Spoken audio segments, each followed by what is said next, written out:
It's about that time of the week. LSU fans are coming to the realization that their 8th-ranked Tigers fell at the hands of the Mississippi State Bulldogs for their first time in over a decade. It was the Dak Prescott show as this Houghton, Louisiana native, a small town of around 3,400, made LSU Tiger fans shake their head in disbelief.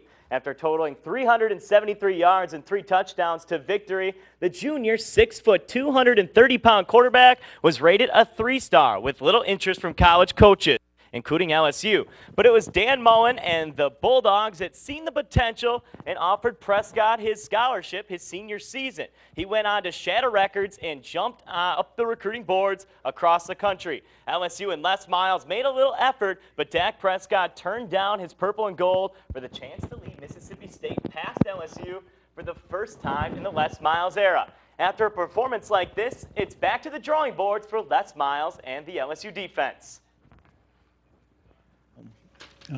Some things that we need to change and some things that we need to make calls better and communications happen more cleanly. It was another game and just how I prepared myself, how I got ready to go. But it's an SEC game, and there's nothing like an SEC game coming back home in the state of Louisiana. But it was a great team victory, great university victory, and everybody's happy right now.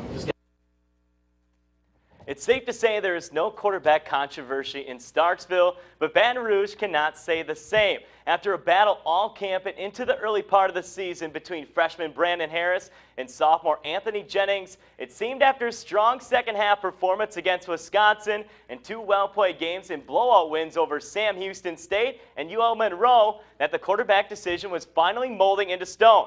But a rocky performance by Jennings in the loss to the Bulldogs has fans questioning once more. Brandon Harris came into the game and lit a fire in the offense. He would lead the Tigers on a 31-10 comeback to give LSU a chance to win as time expired.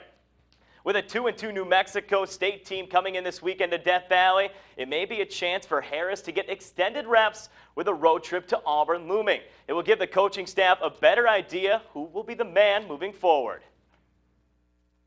I enjoyed Brandon Harris coming in the game. I enjoyed the fact that he gave us a tremendous lift. He came in a position that was very difficult, and we said to him, okay, make some deep throws and really use your arm, use your feet to see us, let's win this game.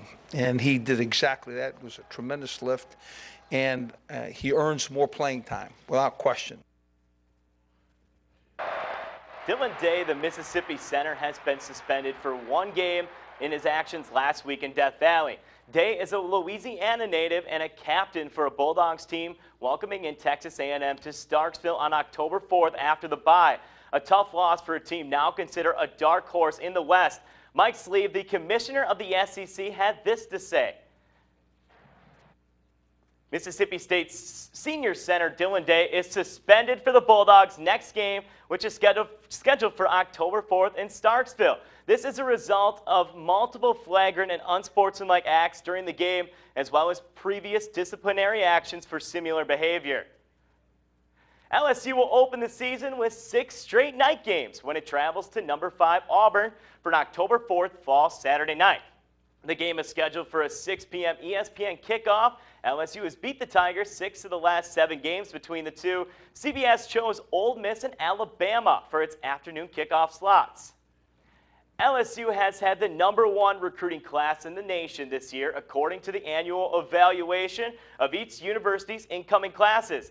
It's the 4th time the Tigers have claimed the top spot over a span of 32 years of LSU baseball. They last claimed victor in 2010. This class will include 11 freshmen and 1 college transfer. Fellow SEC rivals Mississippi State cracked the top 10 in 6th, while Kentucky and Ole Miss came in 14th and 15th respectively. Tiger TV's Chenille Reed caught up with a Tiger athlete who is more than just flips and tumbles.